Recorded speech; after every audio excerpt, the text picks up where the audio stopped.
अगर अधिकारी ने फ़ोन उठाया तो ठीक बात है, लेकिन कई लोग अननेसेसरी भी आप लोगों को फ़ोन करते हैं। मैं इस जो फलाना ठेके से एक जो बॉटल खरीद रहा हूँ और ये 15 रुपये महंगी जो है वो बोतल मेरे को लगा रहे हैं, तो आप मेरे 15 रुपये वापस करवाइए। तो फिर मैंने कहा कि आप कार्य बताएं, रात के 12:30 बजे हैं इस समय। तो देन ही सेड कि नहीं, मैं तो जस्ट चेक कर रहा था कि ये नंबर चलता भी है कि नहीं। लगभग 200 से ऊपर स्पीशीज़ जो हैं उनके जो फोटोग्राफ्स हैं बर्ड्स के वो मैं खींच चुका हूँ। कि अधिकारी अच्छे से जानते हैं कि पॉलिटिशियन को कैसे घुमाना है। और सबसे पहले फेवरेट फिल्म? बहुत ही तो कठिन सवाल पूछ लिया है। खबर आई मटौर के दुकानदारों ने लगाए डीसी निपुण जिंदल की गुमशुदगी के पोस्टर। तो ये सब पार्ट है एक लाइफ का, एक खट्टी मीठी यादें जो हैं जिंदगी में बनी रहनी चाहिए।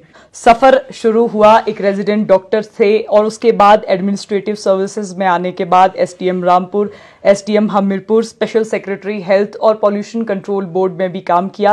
लेकिन इसके साथ साथ आपको हम ये भी बता दें कि जीवन के एक्सपीरियंस हर व्यक्ति के अलग होते हैं, हर अधिकारी के अलग होते हैं। आज इस खास संवाद में हमारे साथ आईएएस अधिकारी डॉक्टर निपुण जिंदल मौजूद हैं। सबसे खास बात डॉक्टर निपुण जिंदल की है कि हिमाचल प्रदेश के सबसे बड़े जिला कांगड़ा के डीसी भी रहे हैं और अब आयुष विभाग के डायरेक्टर भी होंगे। आपका बहुत बहुत स्वागत है संवाद भारत में। लाइफ की ये जर्नी कैसे शुरू की थी? हमने आपको एक रेजिडेंट डॉक्टर के तौर पर आपके बारे में जब पढ़ रहे थे कि आपने अपना करियर शुरू किया था, फिर ये आईएएस सर्विसेज क्यों? देखिए, जो लाइफ की जर्नी की यदि आप बात कहें तो मेरी स्कूलिंग सारी जो है वो पांवटा साहिब से है और मैंने अपनी एमबीबीएस जो है वो पीजीआई रोहतक से की है और एमएस ऑर्थोपेडिक्स सवाई मानसिंह जयपुर से की है। और ये तमाम जो पढ़ाई करने के बाद जब मैं वापस स्टेट में आया तो एक जो स्पार्क है, एक चिंगारी जो मन में जगी कि क्यों ना एक बार सिविल सर्विसेज के लिए भी अटैम्प्ट किया जाए। और मैं सौभाग्यशाली हूँ कि मैंने सिविल सर्विसेज यूपीएससी का एग्ज़ाम दिया और फर्स्ट अटैम्प्ट में मेरा वहाँ पे सिलेक्शन हुआ और मेरे को अपनी होम स्टेट सर्व करने का जो एक अपॉर्चुनिटी मिली, उसके कारण जो है मैं आपके सामने यहाँ पर आज हूँ। और इस स्पार्क का रीज़न ये था कि यदि आप एक करियर की बात करते हैं तो सिविल सर्विसेज को यदि आप देखें तो इसमें बहुत सारे जो पर्सपेक्टिव हैं अलग अलग आपको यहाँ पे प्राप्त होते हैं और आपको एक अपॉर्चुनिटी भी मिलती है कि आप डाइवर्स जो है फील्ड्स के अंदर अपना कार्य करके पब्लिक इंटरेस्ट को, लोगों को, बहुत सारे लोगों की ज़िंदगी को आप जो है छू सकते हैं।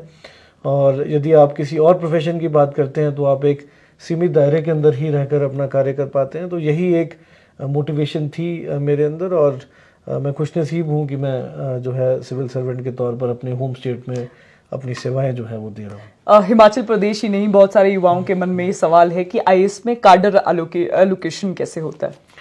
देखिए, आईएएस में जो हमारे समय में कार्डर एलोकेशन होता था उसमें आपको जब आप यूपीएससी का पेपर भरते हैं उस समय आपको सभी कार्डर्स की अपनी प्रेफरेंस जो है वो देनी होती थी। और उसमें जो मेरी पहली प्रेफरेंस थी वो बिकॉज होम स्टेट थी मेरी हिमाचल प्रदेश ही, मैंने पहले अपनी प्रेफरेंस भरी थी और उसमें 29th रैंक था मेरा। और उसमें जो इंसाइडर वैकेंसी है, यदि आपके रैंक पे उपलब्ध हो आपको इनसाइडर या आउटसाइडर वैकेंसी, तो उस हिसाब से आपको जो कार्डर एलोकेशन है वो समय होती थी। और अब आजकल जो बंचिंग है स्टेट्स की, उसके माध्यम से जो कार्डर एलोकेशन है वो की जाती है। इंटरव्यू जब आप देने गए थे पब्लिक सर्विस कमीशन में, आपसे सवाल किस तरह के पूछे गए थे? देखिए, सबसे पहले सवाल तो उन्होंने यही पूछा था जो आपने मुझसे पूछा है कि एक जो मेडिकल प्रोफेशन छोड़कर आप जो है सिविल सर्विसेज के अंदर क्यों आना चाह रहे हैं। और ये सबसे पहला और सबसे अहम सवाल जो था मैं मानता हूँ यही था। उसके अतिरिक्त तो कुछ मेडिकल प्रोफेशन को लेकर कुछ जो सवाल पूछे गए थे, कुछ जनरल जो है वो सवाल पूछे गए थे, देश की व्यवस्था के ऊपर जो सवाल है वो पूछे गए थे। परंतु जो आपने पूछा वही उनका भी पहला सवाल। कई बार लोगों के मन में मिसकॉन्सेप्शन भी रहता है कि मुर्गी आई कि अंडा आया। इंटरनेट पर बहुत सारी ऐसी चीजें वायरल होती रहती हैं, तो इस तरह के कोई सवाल नहीं होते, सवाल आपके जीवन से ही जुड़े होते हैं। सवाल आपके जीवन से जुड़े होते हैं, सवाल आपकी हॉबीज से जुड़े होते हैं, सवाल आपके जो देश के जो प्रमुख इश्यूज हैं, आपके राज्य के जो प्रमुख इश्यूज हैं उन पे आपके ओपिनियन को जानने के लिए होते हैं। तो सवाल यूपीएससी के एक इंटरव्यू में मानता हूँ बहुत ही जो एक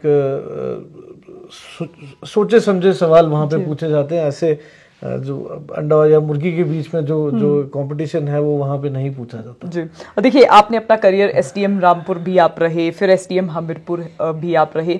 जब हम ग्राउंड या रूट लेवल से काम करते हैं उस समय एक्सपीरियंस किस तरह का रहता है? कोई खास किस्सा है जो आपको याद है जब आप एसडीएम रामपुर या एसडीएम हमीरपुर थे?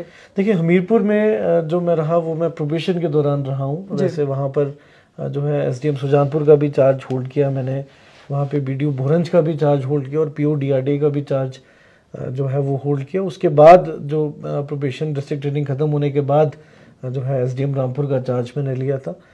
तो किस्से तो बहुत हैं, परंतु जो खट्टे मीठे जो ज़िंदगी के अनुभव हैं वो हर जगह चलते रहते हैं। और जो यहाँ पे भी मेरे को बहुत अच्छे अच्छे जो अनुभव हैं वो भी हुए, और परिवार के साथ भी जो समय है उसको बिताने का मौका मिला, लोगों के साथ भी एक जो इंटरेक्शन है वो करने का मौका मिला। तो अच्छे मैं कहूँगा एक्सपीरियंसेस इन फील्ड पोस्टिंग्स के दौरान मेरे को मिले। आपकी जब पोस्टिंग हुई थी special secretary health, Himachal Pradesh ही नहीं बल्कि पूरे देश में कोविड का कहर था, उस समय एक्सपीरियंस कैसा था? क्योंकि कई जगह घोटाले निकल रहे थे, कई जगह लोगों में डर था, कई बार चीज़ों या फिर सुविधाओं की कमी थी। आपने इस पोस्टिंग पर रहते हुए ऐसी क्या याद आपको है जब आपने लोगों को भी डरते हुए देखा, आपने सुविधाएं भी लोगों को दी, कुछ ऐसा याद है क्या? देखिए 2018 में मैंने स्पेशल सेक्रेटरी मेडिकल एजुकेशन का जो कार्यभार है वो संभाला था, और 2019 में मेरे को साथ में mission director national health mission का भी जो कार्यभार है वो मिला था। और 2020 में जब ये कोरोना आया था उस समय किसी को नहीं पता था कि क्या चीज़ है, और बहुत ज़्यादा एक मैं कहूँगा आतंक पूरे विश्व के अंदर फैल गया था कि इस प्रकार की जो बीमारी है, लॉकडाउन पे लॉकडाउन हर देश में हर प्रदेश में हो रहे थे। और वो समय भी मेरे को याद है, उस समय मुझे याद है कि सेक्रेटरीट में सिर्फ जो 3 अधिकारी हैं वही पहुंचे होते थे, एक जिनमें से एक मैं था, दूसरे उस वक्त के जो हमारे सेक्रेटरी हेल्थ थे, और तीसरे हमारे जो दूसरी ब्रांच के स्पेशल सेक्रेटरी थे।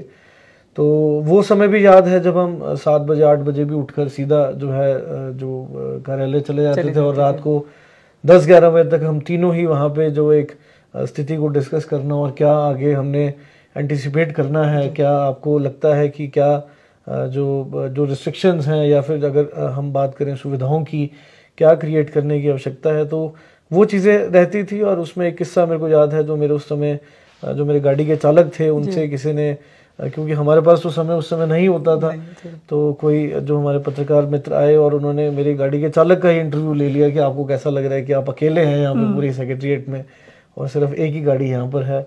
तो कई रोचक किस्से उस समय भी हैं, परंतु जो एक समय वो निकला वो एक बहुत कठिन समय था मैं कहूँगा। और कुछ निर्णय जो हैं उस समय ऐसे लेने पड़े जो कठोर निर्णय थे, परंतु जो अल्टीमेटली प्रदेश के हित में वो निर्णय रहे। और कहीं ना कहीं यदि मैं बात कहूँ तो हिमाचल प्रदेश पहला राज्य बना जिसने 100% वैक्सीनेशन करी, और कोविड के कंट्रोल में भी हिमाचल प्रदेश ने बहुत सारे जो आयाम है वो स्थापित किए थे, और बहुत इनोवेशंस भी हम लोगों ने उस समय की थी। तो कहीं ना कहीं अच्छा जो समय जो उसकी याद रहती है, एक अच्छा जो स्ट्रगल वाला समय तो ज़रूर था, परंतु उस समय जो मेहनत की उसका भी कहीं ना कहीं प्रदेश के लोगों को लाभ हुआ। हिमाचल प्रदेश में जब स्वास्थ्य सुविधाओं के लाभ की बात आती है तो लोग आपको सहारा योजना के लिए भी याद करते हैं, इसके अलावा आयुष्मान कार्ड के लिए भी याद करते हैं। आपको क्या लगता है इन योजनाओं के पीछे तर्क क्या था? क्योंकि सरकारें तो आती जाती रहती हैं, योजनाएं भी बंद हो जाती हैं, थॉट प्रोसेस क्या था? देखिए थॉट प्रोसेस बेसिकली हिमकेयर योजना भी उस समय हमने लॉन्च की थी, जिसमें साथ में सहारा योजना लॉन्च की गई थी, जिसमें भी जो कुछ कैटेगरीज ऑफ जो लोग हैं जिनको कुछ बीमारियां हैं किसी प्रकार की, उनका आउट ऑफ पॉकेट एक्सपेंडिचर कम करने की बात है।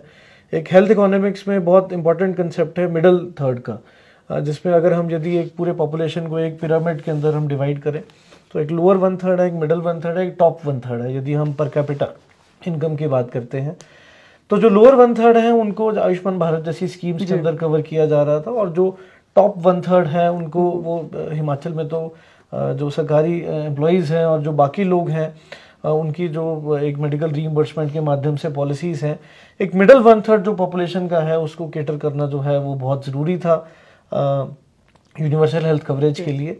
तो एक ये मॉडल हमने विकसित किया, और ये एक हिमकेयर का मॉडल उस समय निकल करके आया, जिससे प्रदेश में हम राज्य बने पूरे देश के अंदर जिसमें यूनिवर्सल हेल्थ कवरेज हम लोग लेके आए।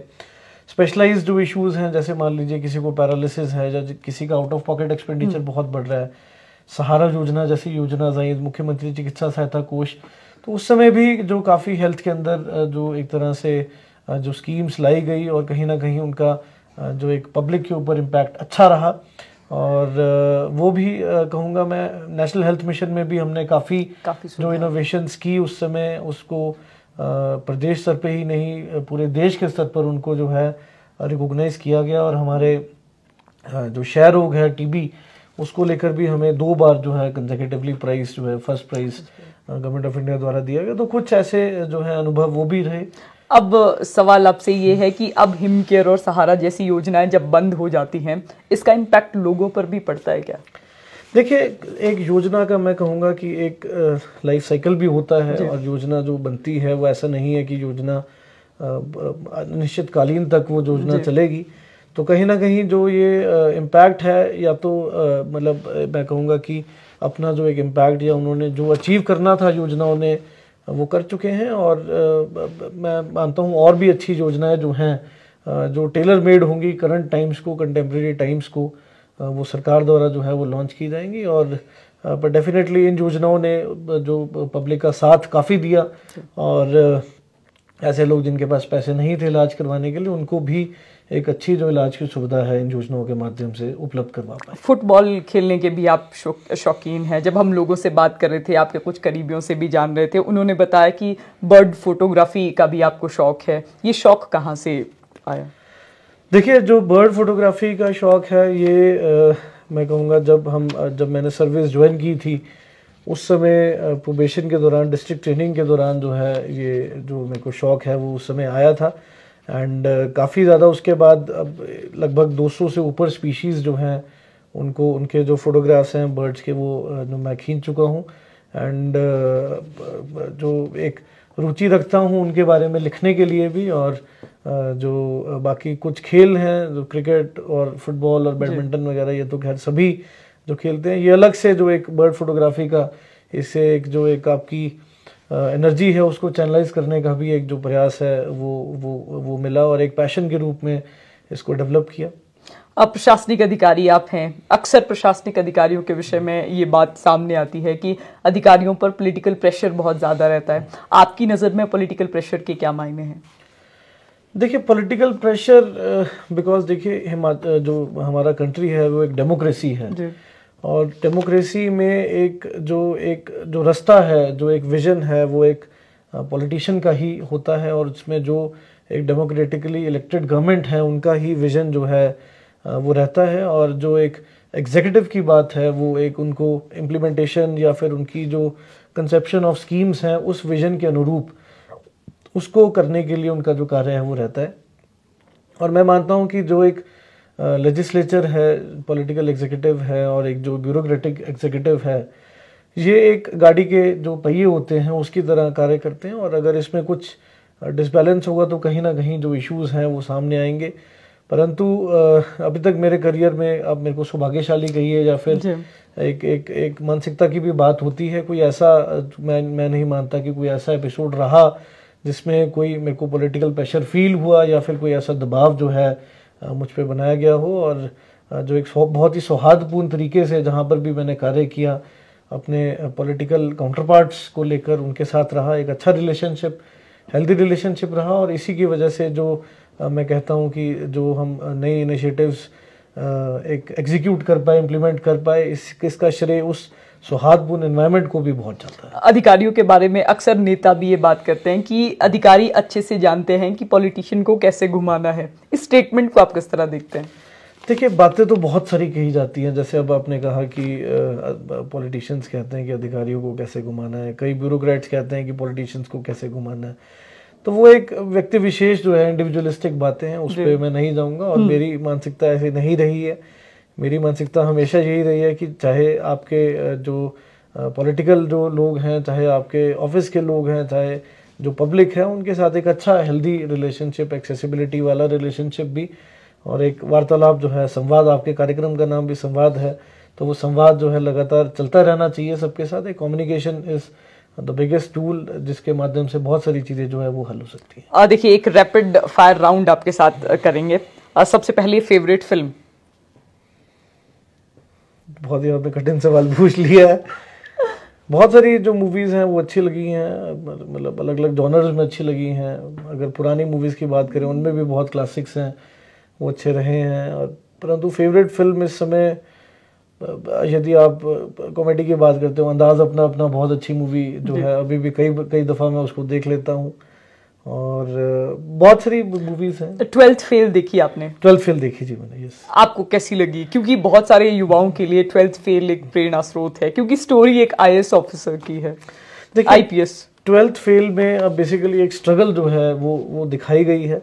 और अब वही बात है कि जैसे कहा जाता है कि यदि कोई स्ट्रगल, देखो हम सभी लोग करते हैं, है ना, परंतु डेस्टिनी में एक चीज़ लिखी है, किसी ने आगे बढ़ना है, किसी ने इतना आगे नहीं बढ़ना है, कुछ समय तक आगे बढ़ना है, कुछ जो अपने जीवन के अंदर अचीवमेंट्स करनी है। पर स्ट्रगल हम सब लोगों की सेम है। परंतु कई बार क्या होता है कि जब कोई एक व्यक्ति ज़्यादा अचीव कर लेता है तो उसकी स्ट्रगल को ग्लोरीफाई किया जाता है। तो वो स्ट्रगल सबके लिए प्रेरणा स्रोत बनती है, परंतु स्ट्रगल हम सबकी जिंदगी में। Favourite song? फेवरेट सॉन्ग मैं कहूँगा लकी अली के, मेरे को सॉन्ग्स बहुत पसंद हैं। और उसका ओ सनम स्पेसिफिकली, जो I like to hear to it quite often. खाने में क्या पसंद है? खाने में आई एम वेजिटेरियन, और जो पनीर की जो डिशेस हैं वो मेरे को सबसे ज़्यादा जो है वो पसंद है। फेवरेट जगह? फेवरेट जगह घर मैं कहूँगा। पोंटा साहिब। घर मीन्स जहाँ आपके परिवार हो, जहाँ पे आपके माता पिता हो, आपके बच्चे हों, उनके साथ। और सबसे पसंदीदा स्थान घूमने के लिए? ट्रैकिंग बहुत पसंद है, पहाड़ों पे बहुत ट्रैकिंग। जब मैं DC कांगड़ा के टेन्योर में था तो हमने मतलब ऑलमोस्ट सभी ट्रैक्स जो हैं वहाँ पे किए हैं। तो पहाड़ जो हैं वो घूमने के लिए ज़्यादा पसंद है। कई बार हमारे प्रेरणा स्रोत भी कोई व्यक्ति होते हैं। IAS जब आपने सोचा था बनने का, तब किसी को देखा था क्या कि अब इनकी तरह बनना है? IAS में तो नहीं, परंतु जब मैं PG कर रहा था अपनी, तब एक जो हमारे एक सीनियर थे डॉक्टर विकास, उनका काफ़ी मैं कहूँगा। दिव्य कीर्ति? हाँ नहीं, डॉक्टर विकास वहाँ पे मेरे एक सीनियर थे जयपुर में, तो उनका एक वो रहा। इसके अतिरिक्त मेरी जो एल्डर सिस्टर है वो भी एक डॉक्टर हैं, उनका भी मेरे जीवन पर काफ़ी जो प्रभाव है मैं कहूँगा रहा। अब आपके DC कांगड़ा के टेन्योर पर आते हैं। लोग कहते थे कि डॉक्टर निपुण जिंदल लोगों के लिए हमेशा तैयार रहते हैं। कभी बाइक पर हमने आपकी वीडियोस देखी, कभी JCB में आप नेताओं के साथ सवार हो जाते हैं, कभी अलग अलग जगहों पर अलग अलग एक्सपीरियंस है। एक किस्सा आता है जब आप JCB में शायद वर्तमान के आयुष विभाग के मंत्री बैठे थे आपके साथ, गोमा जी, और SP कांगड़ा शालिनी अग्निहोत्री उस समय की, और अभी आप भी उनके साथ बैठे थे। क्यों बैठे थे, क्या थी पूरी कहानी? देखिए, कांगड़ा ज़िला एक भौगोलिक दृष्टि से एक बहुत ही वल्नरेबल ज़िला है आपदा के लिए और डिज़ास्टर्स। वहाँ पर मेरा लगभग 3 वर्ष का वहाँ कार्यकाल रहा, और हर वर्ष हमने वहाँ पे डिज़ास्टर्स जो हैं वो मतलब बहुत ज़्यादा हमें उनको फेस करना पड़ा। और बहुत ऐसे किस्से होते थे जब डिज़ास्टर हिट एरियाज़ को हम लोग विज़िट कर रहे हैं, इमीडिएटली आफ्टर द डिज़ास्टर लोगों तक पहुँचने का प्रयास कर रहे हैं, तो वहाँ पे सड़कें जो हैं वो या तो टूट जाती थी या फिर जो है उनको कोई ना कोई डैमेज वहाँ पे सस्टेन होता था। और इस वजह से कई बार नदी नाले जो हैं उनको क्रॉस करना पड़ा। जो बाइक्स का आप किस्सा बता रहे हैं, जब यहाँ पे मंड क्षेत्र में इंदौरा और फतेहपुर में जब ये बाढ़ आई थी, उस समय मतलब उस समय गाड़ियाँ नहीं मूव कर रही थी, बिकॉज स्लशी हो चुका था सारा कुछ। तो वो ऐसे कई इंसिडेंट्स रहे हैं जब लोगों तक जो पहुँचने के जो प्रयास हैं उनके चलते जो हमें ऑल्टरनेट मीन्स ऑफ जो ट्रांसपोर्ट है वो लेने पड़े हैं। अप्रैल 19 साल था 2022, एक खबर आई, मटौर के दुकानदारों ने लगाए DC निपुण जिंदल की गुमशुदगी के पोस्टर। ये क्यों लगाए गए थे? देखिए, जब आप प्रशासनिक कार्य करते हैं तो उसमें बहुत सारी चीज़ें होती हैं जो एक लार्जर पब्लिक गुड के लिए, तो यदि किसी एक व्यक्ति विशेष का कोई इंक्रोचमेंट कर रहा है, कोई अगर कोई जो एक लार्जर पब्लिक इंटरेस्ट के विरुद्ध कार्य कर रहा है, तो कहीं ना कहीं जो उनको यदि आप उनके कुछ बेसिकली हानि तो नहीं कहूँगा, परंतु यदि आप एनक्रोचमेंट रिमूवल कर रहे हैं, कुछ और कर रहे हैं बेसिकली पब्लिक गुड के अंदर, तो कहीं ना कहीं कुछ एलिमेंट्स जो हैं वो डिस्ग्रंटल्ड होते ही होते हैं। और चलो, ये सब पार्ट है एक लाइफ का, ये खट्टी मीठी यादें जो हैं ज़िंदगी में बनी रहनी चाहिए। परंतु ये जो उस समय इंसिडेंट हुआ, it was purely because of that. आपने कहा कि एनक्रोचमेंट कई बार हमें हटानी भी पड़ती हैं, कई और मसले होते हैं, लेकिन पूरी कहानी क्या थी? क्योंकि मटौर चौक पर लोगों ने बड़े बड़े पोस्टर लगाए थे। तो देखिए, उसमें यही था कि एक जो अल्टीमेटली एक व्यक्ति जिसके जो एट्रीब्यूट किया था, उसका कुछ जो है पर्सनल इंटरेस्ट का कार्य नहीं हो रहा था। तो बहुत सारी चीज़ें होती हैं जिसको आपको ध्यान में रखना पड़ता है। एंड जैसे मैंने कहा कि खट्टे मीठे अनुभव होते रहने चाहिए ज़िंदगी में, जिससे एक जो एक रोचक है, वो रोमांच है, वो बना रहता है। एक और घटना कांगड़ा में हुई थी, आप उस समय डीसी थे। पोलैंड निवासी एक पैराग्लाइडर पायलट का शव मिला था। उस समय खोजबीन भी बहुत हुई, आपने ही इस ऑपरेशन को लीड किया था। उस समय पूरा क्या था, घटनाक्रम क्या हुआ था? क्योंकि बहुत सारे लोगों ने हिमाचल प्रदेश में अलग अलग तरह की बातें की कि ये हुआ था, ये हुआ था, लेकिन आप तो उस समय उसको कमान कर रहे थे, कमान आपके हाथ में थी, तो क्या हुआ था एग्जैक्टली? देखिए, इसमें जो हमारा बीड बिलिंग क्षेत्र है, वहाँ पे दो प्रकार की जो पैराग्लाइडिंग है, एक टैंडम पैराग्लाइडिंग जो टूरिस्ट के लिए की जाती है, एक सोलो फ्लाइंग वहाँ पे जो हमारे पायलट्स होते हैं उनके लिए की जाती है। तो ये जो है, ये पोलिश नेशनल थे, 74 ईयर्स इनकी आयु थी, मेरे को याद है अभी भी। और ये अचानक से जो he was doing a solo flying, cross country flying कर रहे थे। और अब ये कह पाना मुश्किल है कि इनको ड्यूरिंग फ्लाइट कुछ हुआ, या फिर जो है वो जो धौलाधार की हाई रेंजेस हैं उनके साथ जो इनका पैराग्लाइडर है वो टकराया, और ये वहाँ पर जो है एक जो बहुत ही स्टीप क्लिफ पे जो इनका पैराग्लाइडर है वो फंस गया। और उसके ऊपर जो है ऑलमोस्ट 500 मीटर और नीचे भी 500 मीटर जो है एक कुछ प्लेटूज थे। और हमने शुरू में प्रयास किया हेलीकॉप्टर के माध्यम से इन तक पहुंचने का, परंतु वो बहुत स्टीप क्लिफ था, जिसकी वजह से एक जो रोटरी क्लियरेंस होती है हेलीकॉप्टर को, वो नहीं मिल पा रही थी। और उसके बाद एनडीआरएफ और एसडीआरएफ को भी जो है वो मोबिलाइज़ किया गया, और वहाँ ऊपर तक हमारे एनडीआरएफ के एसडीआरएफ के जवान जो है वो पहुँच गए। परंतु जहाँ पर एक्चुअल पैराग्लाइडर जो फंसा था वहाँ तक पहुँच पाना बहुत मुश्किल था। और फिर हमने आर्मी की मदद ली उसके अंदर, परंतु आर्मी के जवान भी जो हैं वो वहाँ तक नहीं पहुँच पाए। फिर हमने जो हॉज की एक टीम है, हाई ऑल्टीट्यूड वारफेयर स्कूल, ये श्रीनगर बेस्ड है। इसमें आर्मी के जो बेस्ट हाई ऑल्टीट्यूड के जो कमांडोज हैं वो वहाँ पर रहते हैं, और वो स्कूलिंग बेसिकली ट्रेनिंग स्कूल है। और फिर उनसे संपर्क किया, और उनका पूरा ऑलमोस्ट 6 लोगों का वहाँ से एक कंटिजेंट आया, और उन्होंने बॉडी तक वो पहुँचे। उस समय तक अनफॉर्चुनेटली उस पायलट की डेथ हो चुकी थी। और उसके बाद उस बॉडी को विंच करके जो है ऊपर प्लेटू तक निकाल के फिर हमने हेलीकॉप्टर के माध्यम से उसको जो है बॉडी को हमने निकाला वहाँ से। तो काफ़ी डिफ़िकल्ट ऑपरेशन था, ऑलमोस्ट 3-4 दिन ये ऑपरेशन चला, और विभिन्न एजेंसियों के साथ मिलकर, चाहे वो एनडीआरएफ हो, एसडीआरएफ हो, आर्मी और हॉज के जो जवान हैं उनके साथ मिलकर जो ये ऑपरेशन किया गया। और पीछे अभी जो 26 जनवरी का फंक्शन हुआ यहाँ पर ज़िला कांगड़ा में, उसमें हमने उन तमाम जो जवान हैं जो इस मिशन के अंदर उन्होंने अपने आप को एसोसिएट किया था, उनको हमने जो है सम्मानित भी किया, और जो मतलब एजेंसीज थी उनको भी सम्मानित उस कार्यक्रम के में किया गया। अधिकारियों के विषय में एक और बात बड़ी जोरों शोरों से कही जाती है कि अगर अधिकारी ने फ़ोन उठाया तो ठीक बात है, लेकिन कई लोग अननेसेसरी भी आप लोगों को फ़ोन करते हैं। कोई ऐसा किस्सा भी आपके जीवन में है जब लोगों ने आपको फ़ोन किए हों लेकिन कोई काम नहीं? देखिए, ऐसे किस्से हैं, क्योंकि एज डीसी कांगड़ा जब आपका एक ऑलमोस्ट 16-17 लाख पॉपुलेशन है, और आपको तरह तरह के जो ग्रीवेंसेस के लिए भी जो फ़ोन है वो आते हैं। और एक किस्सा मेरे को याद है जिसमें रात को कोई लगभग 12:30 बजे के आसपास जो मुझे फ़ोन है वो आया, और मैंने उन व्यक्ति से पूछा कि बताइए क्या काम है आपको। तो उन्होंने कहा कि आप डीसी कांगड़ा बोल रहे हैं। मैं कहा हाँ जी। एंड देन ही आस्क्ड कि आप डॉक्टर निपुण जिंदल बोल रहे हैं। मैं कहा हाँ जी। मैं कहा आप कार्य बताइए प्लीज़। तो देन ही सेड कि आपका फ़ोन जो है वो मेरे को नेट से मिला, आपका नंबर जो है।